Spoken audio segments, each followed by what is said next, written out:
오늘 우리 하나님 말씀을 통해서 우리가 함께 살펴볼 말씀은 주의 기이한 사랑, 주의 기이한 사랑이라는 제목으로 우리가 함께 하나님 말씀을 살펴보려고 합니다.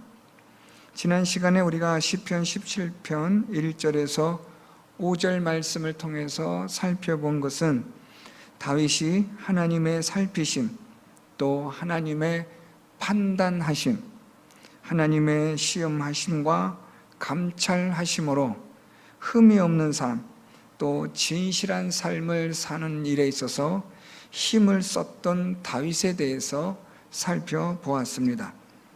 그래서 다윗은 하나님에게 하나님의 살피심과 하나님의 판단하심으로, 또 하나님께서 시험하시고 감찰하심으로 하나님 앞에서 흠이 없는 진실한 자의 삶이라는 것을 다윗은 하나님께 그렇게 기도합니다. 오늘 본문에서는 이제 좀 더 구체적으로 다윗이 왜 하나님 앞에 자신은 하나님의 그 말씀대로 살려고, 흠이 없게 살려고, 진실하게 살려고 했었던 것을 왜 다윗이 그렇게 강조하며 기도하였었는지를 오늘 말씀을 통해서 그 이유가 나타나고 있습니다. 그것은 다름 아니라 지금 다윗을 죽이려고 하고, 또 다윗을 지금 넘어뜨리려고 하는 다윗의 원수들에게서 벗어날 수 있도록 해달라는 다윗의 기도 때문입니다.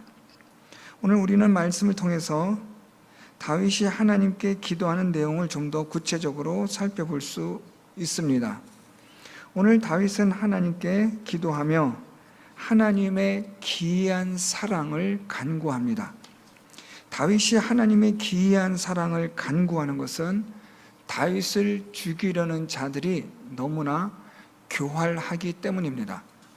다윗은 그들을 감당할 수 없으므로 하나님의 기이한 사랑을 간구하는 겁니다. 오늘 우리는 말씀을 통해서 이런 것들을 함께 살펴보려고 합니다. 오늘 6절 말씀은 다윗이 하나님께 기도하는데 이렇게 기도합니다. 하나님이여, 내게 응답하시겠으므로 내가 불렀사오니 내게 귀를 기울여 내 말을 들으소서. 우리 이 한글을 우리가 글을 많이 읽으신 분들은, 책을 많이 읽으신 분들은 6절 말씀을 읽으면서 약간 조금은 갸우뚱한 생각을 할 수 있을 것 같습니다. 왜냐하면 이 6절 말씀 속에 약간의 무언가가 좀 앞뒤가 맞지 않는 구절들이 기록되고 있기 때문입니다. 6절에 보면 다윗이 하나님이여 내게 응답하시겠으므로 라고 그렇게 기도합니다. 하나님이여 내게 응답하시겠으므로 내가 불렀사오니, 이 말은 하나님께서 응답하심을 믿고 내가 불렀다, 기도한다 라는 말입니다. 그러니까 지금 6절 상반절에서는 다윗이 하나님은 어떤 하나님으로 믿습니까? 응답하시는 하나님, 기도하면 응답하여 주시는 하나님 되신다 라고 말하고 있는데, 하반절에 이르러서는 내게 귀를 기울여 내 말을 들으소서, 마치 하나님이 응답하여 주지 않으시는 것 같은 느낌을 받습니다. 그런데 사실 이 6절은 다윗이 하나님께 강조하여 자신의 상황을 하나님께 탄원하는 내용이기 때문에 그렇습니다.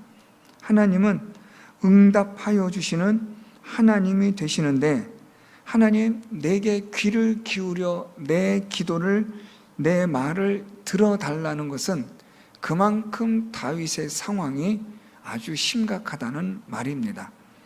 하나님은 나의 기도를 분명히 들으시는 하나님이시지만, 하나님 내가 정말 곤란한 상황에 있습니다. 내가 죽겠습니다. 하나님 제발 내 기도에 귀를 기울여 주십시오. 당연히 하나님은 응답하시는 하나님이 되시지만 그만큼 다윗은 절박한 겁니다. 그래서 하나님께 응답하시는 하나님을 내가 믿사오니 내게 귀를 기울여 내 말을 좀 들어 응답하여 주옵소서. 이런 형태로 6절은 이루어져 있습니다. 이러면서 다윗은 하나님께 7절부터 9절까지 좀 더 구체적으로 하나님께 기도합니다. 하나님께 기도하는데 오늘 다윗은 하나님께 기도하는 이 기도 속에 주의 기이한 사랑이라는 아주 재미있는 표현을 사용하고 있습니다. 7절에 보면 죽게 피하는 자들을 그 일어나 치는 자들에게서 오른손으로 구원하시는 주여, 주의 기이한 사랑을 나타내소서.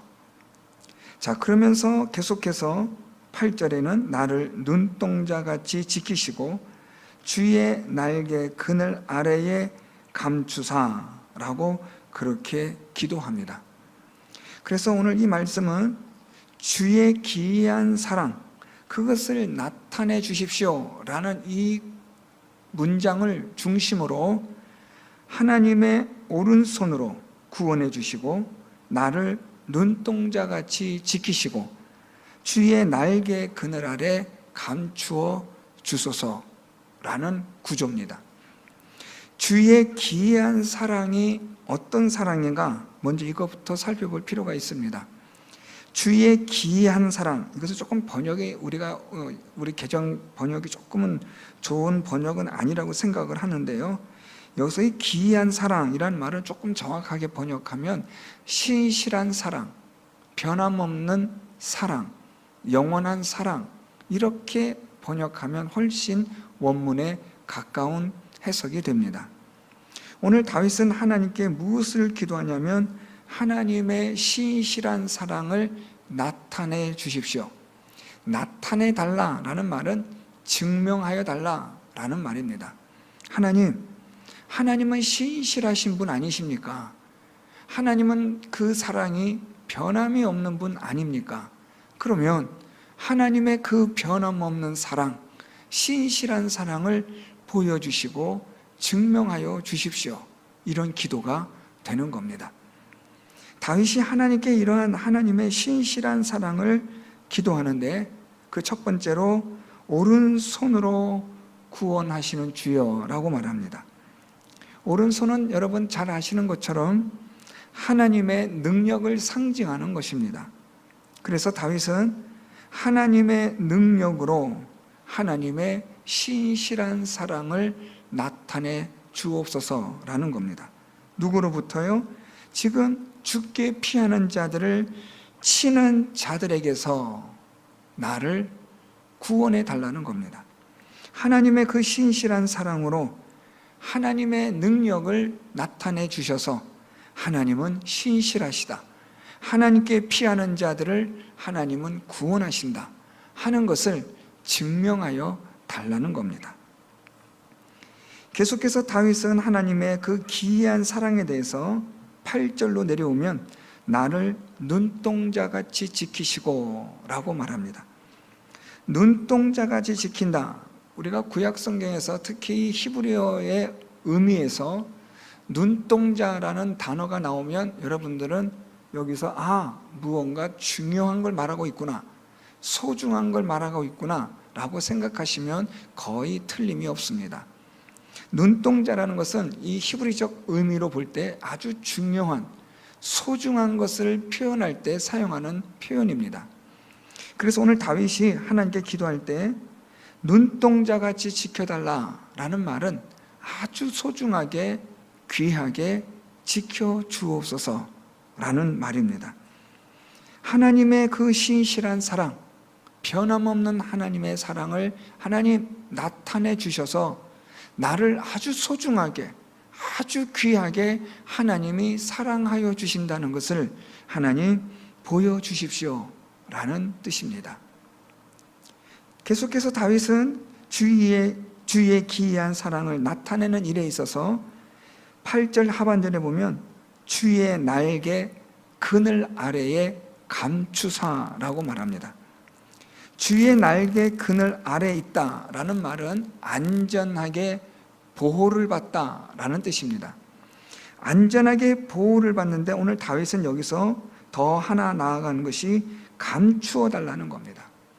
지금 다윗을 찾아 죽이려는 원수들이 있는데 하나님의 날개의 그 그늘 아래 보호하여 주실 뿐만 아니라 감추어 달라는 말입니다. 다시 정리하면 하나님의 신실한 사랑, 변함없는 사랑을 증명해 주십시오. 누구에게 증명합니까? 7절에 죽게 피하는 자들. 지금 하나님을 믿고 의지하는 자들에게 하나님은 신실하시다. 하나님의 사랑은 변함이 없다. 하나님의 사랑은 확실하다. 라는 것을 하나님 증명하여 주시고 나타내 주옵소서. 하나님의 오른팔과 같은 능력을 통해서 구원해 주심으로 하나님의 신실한 사랑을 하나님께 피하고 의지한 자들에게 보여주시고 또 눈동자같이 소중하게 생명을 지키시고 보호하여 주시며 하나님께 피하는 자들은 누구도 찾을 수 없을 아주 은밀한 곳에 감추어 주시옵소서. 이렇게 기도하는 겁니다. 우리가 하나님을 믿고 하나님을 의지하고 하나님께 피하면 하나님은 그의 신실한 사랑, 즉 하나님을 믿고 의지하는 자에게는 하나님이 사랑으로 돌보신다는 이 하나님의 약속의 말씀에 따른 신실한 사랑을 하나님이 보여주시고 나타내 주신다라는 뜻이 되는 거죠. 그래서 오늘 다윗은 주의 기이한 사랑으로 하나님의 오른손으로 구원하신, 그리고 눈동자같이 지키시고 주의 날개 그늘 아래 감추시는 하나님의 사랑을 나타내 증명하여 주옵소서. 지금 다윗이 하나님께 그렇게 아주 애절하게 간절하게 기도하고 있습니다. 이제 누구로부터 다윗이 이렇게 하나님을 찾고 있고 하나님께 피하려고 하는가? 다윗의 원수들에 대한 말씀들이 이제 10절 말씀부터 기록이 되고 있습니다. 자, 먼저 9절 말씀부터 보면 내 앞에서 나를 압제하는 악인들과 나의 목숨을 노리는 원수들에게서 벗어나게 하소서라고 그렇게 말하는데, 이 9절은 방금 우리가 읽었던 7절, 8절에 주의 기이한 사랑으로 나타난 결과이면서 또한 동시에 10절로 시작되어지는 다윗의 원수들에 대한 서문이 되기도 하는 구절입니다.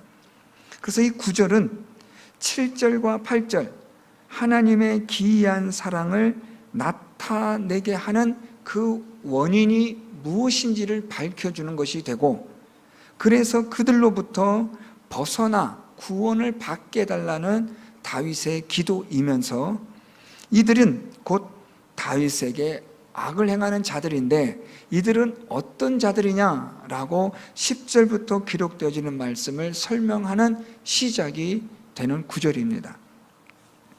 자, 이제 다윗은 10절부터 다윗을 죽이려고 하는 압제하는 악인들, 다윗의 원수들, 그들에 대해서 오늘 다윗이 10절부터 말합니다. 그들의 마음은 기름에 잠겼으며 그들의 입은 교만하게 말하나이다. 이제 우리가 걸어가는 것을 그들이 애워싸서 노려보고 땅에 넘어뜨리려 하나이다. 그는 그 움킨 것을 찢으려 하는 사자 같으며 은밀한 곳에 엎드린 젊은 사자 같으니이다. 지금 다윗을 죽이려고 하고 압제하는 악인들에 대해서, 다윗의 목숨을 노리는 원수들에 대해서 다윗은 10절 말씀부터 그들에 대하여 몇 가지로 말하고 있습니다. 가장 중요한 구절이 될 수 있는 것은 그들의 마음이 기름에 잠겼으며 라는 표현입니다. 여러분, 이 표현은 아주 우리가 주목하셔서 보셔야 할 그런 문장이고 표현입니다. 그들의 마음은 기름에 잠겼다. 1차적인 의미는 기름에 잠겼다라는 말은 풍성함에 젖었다, 부요함에 젖어 있다라는 뜻입니다. 지금 이 원수들이, 다윗의 원수들, 악인들, 이들은 어떤 자들이냐면 그들은 풍성한 자들이에요. 부유한 자들, 요즘 말로 말하면 돈 많고 권력이 있는 사람들이에요. 이 당시 다윗 상황으로 이야기한다면 사울 왕과 같은 사람, 사울 왕의 측근인 자들, 당시의 권력과 결탁하여 부를 많이 얻은 사람들, 그런 사람들을 생각하시면 됩니다. 이러한 자들이 지금 기름에 잠겨 있다라고 말합니다. 이 기름에 잠겨 있다는 것은 하나님의 복이, 풍성함이 넘친다라는 의미와 함께 더불어 이것은 아주 부정적인 의미로도 사용되기도 합니다. 오늘 여기서 이 기름에 잠겼다는 것은 하나님의 풍성한 복을 받았다라는 의미도 있지만, 또 하나는 하나님이 주신 복으로 인하여 이들의 마음이 무디어졌다라는 겁니다. 하나님이 주신 그 복으로 말미암아 이들의 마음이 무디어지고 하나님의 말씀에 대하여 불순종하는 마음이 있게 되고, 하나님에 대한 그들의 마음이 굳어진 마음이 되어버린 자를 말하는 겁니다. 그래서 이 기름이 잠겼다, 발에 기름이 잠겼다, 이건 아주 축복된 하나님의 그런 복의 표현을 상징하는 것이면서도 동시에 기름졌다, 그가 기름에 잠겨 있다는 것은 아주 위험한 표현이 되기도 하는데, 오늘 이 본문에서는 아주 위험한 표현으로 사용되고 있습니다. 이들은 하나님이 주신 풍성함, 하나님이 주신 그 권력, 사울을 예로 든다면 사울은 하나님께서 왕으로 택함을 받아 왕이 되고 난 후 그는 마음이 기름진 자가 되었다라는 겁니다. 하나님 앞에서 거역하는 마음, 하나님을 불순종하는 마음, 하나님에 대하여 그 마음이 굳어진 마음을 갖게 되었다라는 말입니다. 여러분, 이것을 조금 더 오늘 우리 표현으로 생각해 보면, 하나님께서 우리에게 은혜와 복을 주시면 사실 우리가 고난과 시련 가운데서 하나님을 믿고 의지하는 것보다 하나님이 주신 은혜와 복을 받아서 하나님을 믿고 의지하는 것이 훨씬 더 어렵습니다.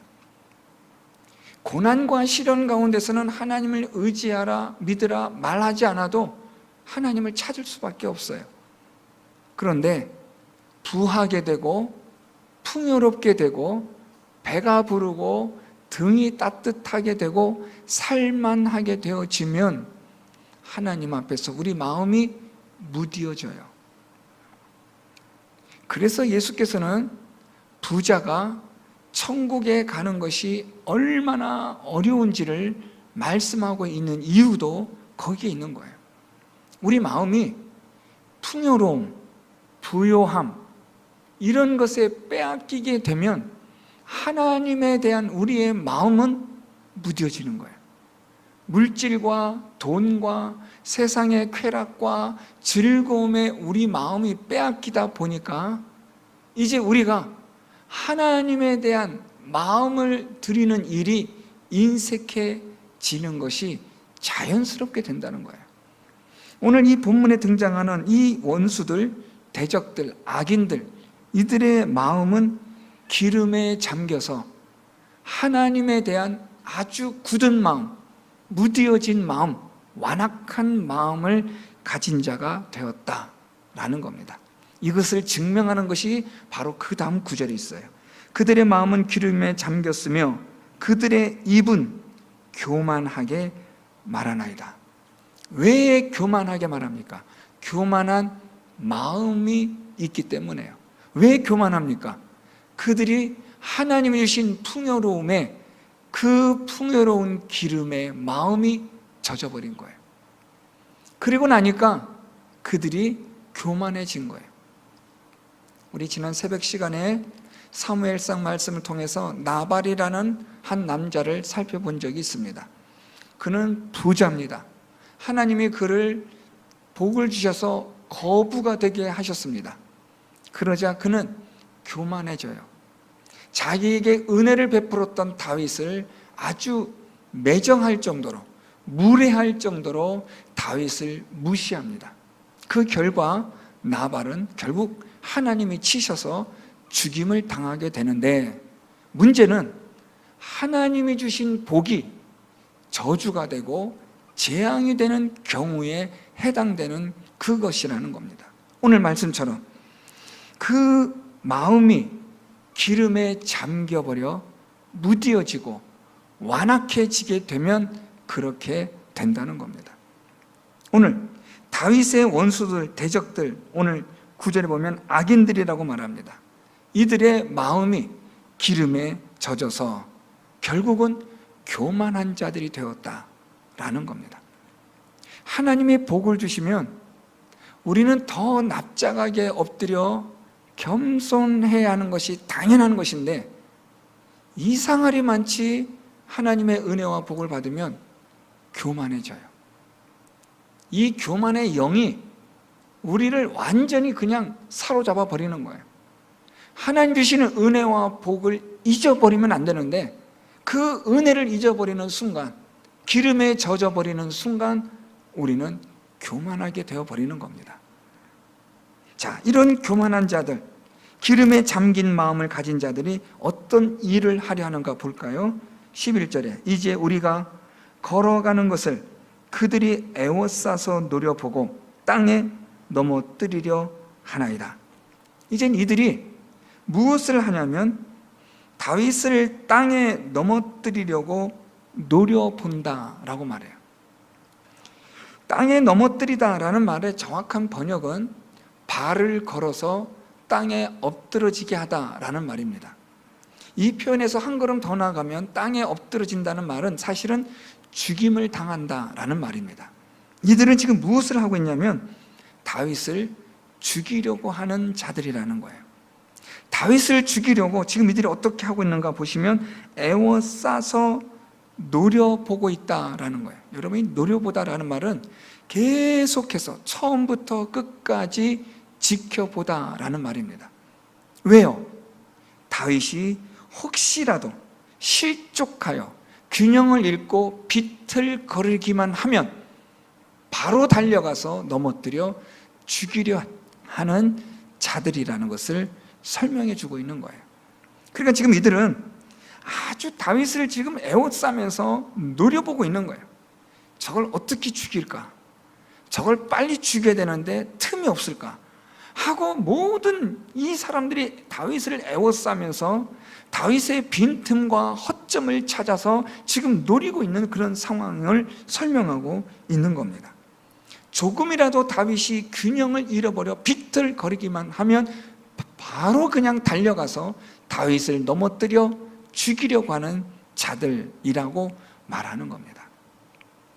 자, 이것을 더 기가 막히게 표현한 것이 오늘 본문의 마지막 12절에 있습니다. 그는 그 움킨 것을 찢으려 하는 사자 같으며, 여기서 이 그는 이라는 말은 다윗의 원수 악인을 말하고 있습니다. 그는 그 움킨 것을 찢으려 하는 사자 같으며 은밀한 곳에 엎드린 젊은 사자 같으니이다. 자, 여러분 이 12절 말씀은 밑에서부터 뒤에서부터 거꾸로 올라가서 번역하면 좋습니다. 은밀한 곳에 엎드린 젊은 사자가 움킨 것을 찢으려 한다라는 말입니다. 움키기 위해서는 어떻게 해야 돼요? 은밀한 곳에 엎드려 숨어 있어야 돼요. 은밀한 곳에 엎드려 숨어 있다가 기회가 되면, 기회가 포착이 되면 달려나가서 바로 확 움켜쥐어서 그네서 찢어서 죽이는 지금 맹수의 본능과 본성을 설명하고 있는 겁니다. 지금 이 맹수가, 이 사자가 먹잇감을 지금 찾기 위해서, 얻기 위해서 은밀한 곳에 납작하게 엎드려 있어요. 그러면서 지금 이 먹잇감을 노려보고 있는 겁니다.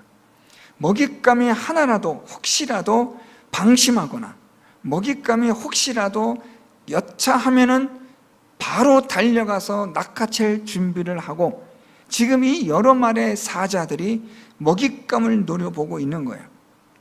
그러다가 이 먹잇감이 빈틈을 보이는 순간, 방심하는 순간 아주 기가 막히게 달려나가 움켜쥐어서 그것을 잡아 찢어 죽이는 사자와 같이. 자, 여러분, 그러면 이 말씀이 지금 어디와 연결되고 있어요? 바로 11절이에요. 지금 다윗의 원수들이 어떻게 한다고요? 에워싸서 노려보고 있어요. 왜요? 그래서 땅에 넘어뜨리려고요. 무엇처럼? 사자처럼 은밀한 곳에 납작하게 숨어 있다가 노려보고 있는 거예요. 기회만 오면 달려나가 잡아 움켜서 찢어 죽이려는 그 사자와 같이 지금 다윗의 원수들이 그러하고 있음을 다윗은 하나님께 기도하고 있는 겁니다. 그래서 다윗이 하나님께 주의 기이한 사랑, 그걸 하나님 나타내 주십시오. 이 원수들에게서 내가 벗어날 수가 없습니다. 하나님의 기이한 사랑만이 이들의 손에서 내가 벗어날 수 있습니다. 그것이 9절 말씀이에요. 내 앞에서 나를 압제하는 악인들과 나의 목숨을 노리는 원수들에게서 벗어나게 하소서. 무엇으로요? 주의 기이한 사랑으로, 하나님의 능력으로, 하나님께서 눈동자같이 소중하게 지켜주심으로 주의 날개 그늘 아래 나를 감추어 주셔서 이들로부터 벗어나게 하여 주옵소서. 이들은 다윗이 상대할 수 없어요. 그들은 기름에 잠겨있는 자들이에요. 하나님조차 두려워하지 않아요.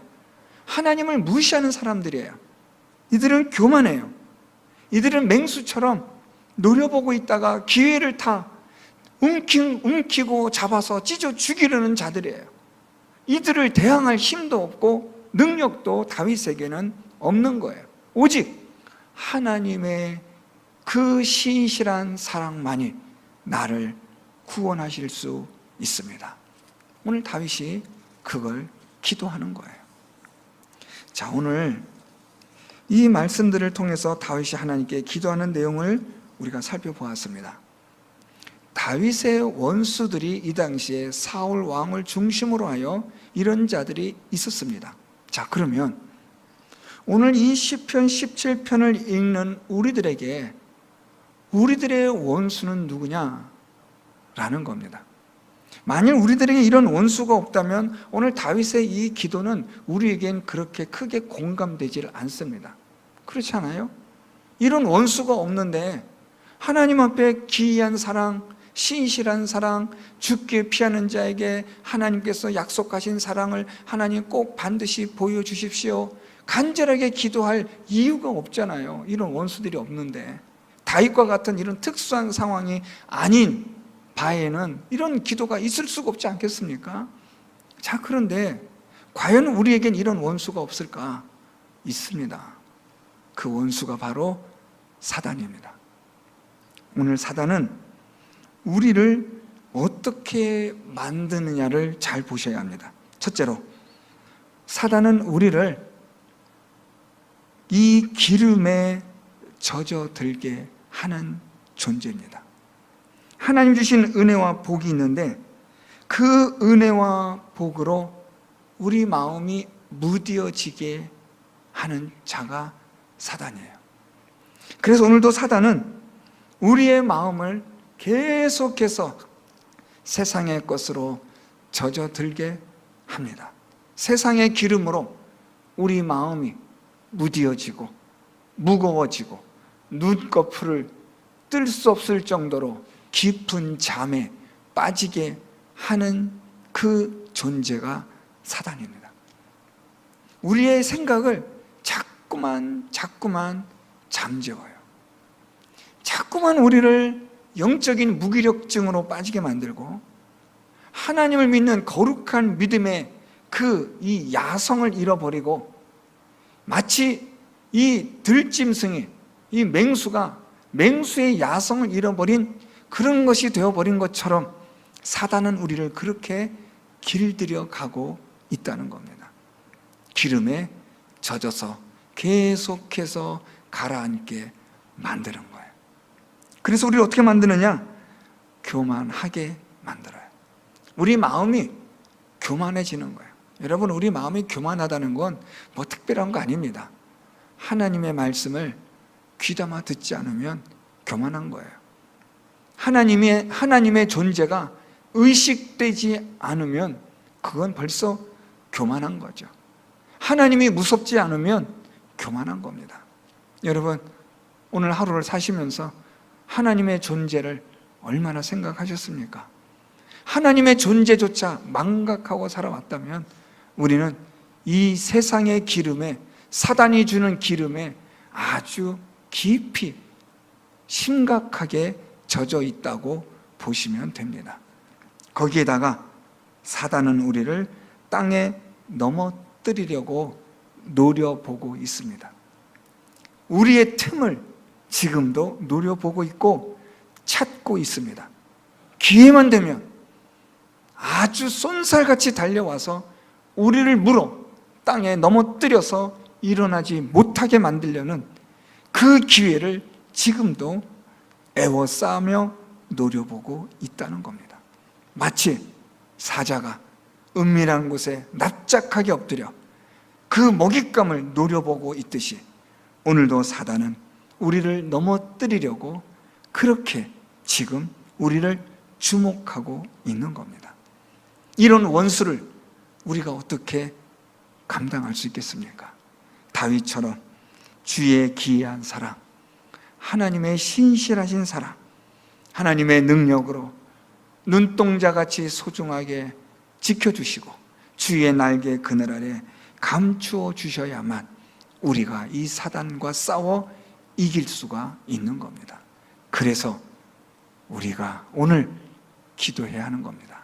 하나님, 내 기도에 응답하시겠으므로 내가 불러싸우니 내게 귀를 기울여 내 말을 들으소서. 이 기도를 해야 하는 거예요. 하나님, 하나님의 그 신실한 사랑, 하나님을 믿고 의지하는 자에게 피하면 하나님께서 약속하신 도와주시겠다는, 하나님의 사랑을 베푸시겠다는 그것을 하나님 보여주십시오. 하나님이여, 내게 응답하시겠으므로 내가 불러싸우니 내게 귀를 기울여 내 말을 들으소서.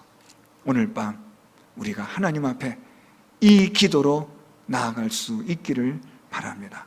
우리의 원수 사단은 오늘도 우리의 마음을 배부르게 하여 세상에 젖어들게 하고 있습니다. 교만하게 만들어 버립니다. 하나님을 의식하지 못하게 우리를 아주 혼돈스럽게 몽롱하게 만들어 버립니다. 사리 분별이 판단되지 않도록 합니다.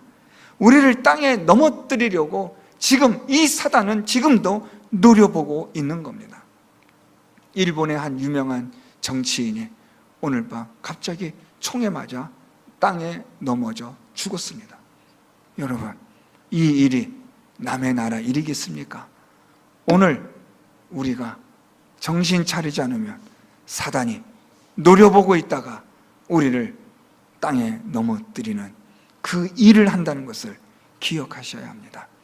하나님 앞에 우리가 기도해야 할 이유가 이겁니다. 하나님, 하나님의 신실한 사랑 베풀어 주셔서 하나님의 능력으로 구원해 주시고 하나님, 하나님의 사랑으로 눈동자같이 지켜주시고 주의 날개 그늘 아래 감추어 주옵소서. 이 기도의 제목으로 오늘 밤 하나님께 나아가 이 약한 사단과 싸워 이길 수 있는 저와 여러분 우리 모두가 될 수 있기를 예수 그리스도의 이름으로 축원드립니다.